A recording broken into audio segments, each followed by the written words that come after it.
काफ़ी समय पहले की बात है। प्रतापगढ़ नाम का एक राज्य था।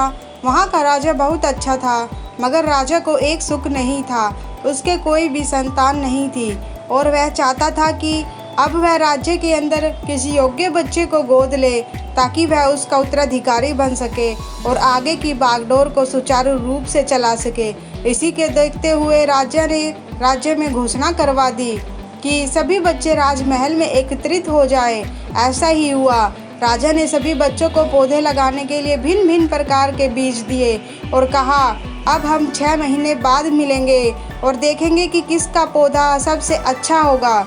महीना बीत जाने के बाद भी एक बच्चा ऐसा था जिसके गमले में वह बीज अभी तक नहीं फूटा था, लेकिन वह रोज उसकी देखभाल करता था और रोज पौधे को पानी देता था। देखते ही देखते 3 महीने बीत गए।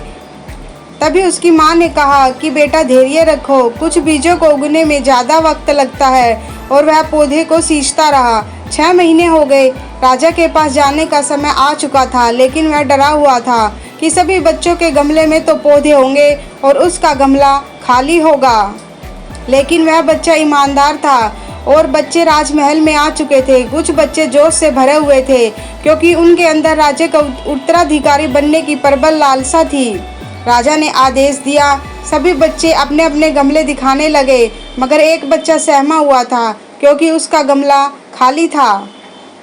तभी राजा की नज़र उस गमले पर गई। उसने पूछा, तुम्हारा गमला तो खाली है। तो उसने कहा, लेकिन मैंने इस गमले की 6 महीने तक देखभाल की है। राजा उसकी ईमानदारी से खुश था। उसका गमला खाली है, फिर भी वह हिम्मत करके यहाँ आ तो गया है। सभी बच्चों के गमले देखने के बाद राजा ने उस बच्चे को सभी के सामने बुलाया। बच्चा सहम गया और राजा ने वह गमला सभी को दिखाया। सभी बच्चे जोर से हंसने लगे। राजा ने कहा, शांत हो जाइए, इतने खुश मत होइए। आप सभी के पास जो पौधे हैं वो सब बंजर है। आप चाहे कितनी भी मेहनत कर ले, उनसे कुछ नहीं होगा। लेकिन असली बीज यही था। राजा उसकी ईमानदारी से बेहद खुश हुआ और उस बच्चे को राज्य का उत्तराधिकारी बना दिया गया।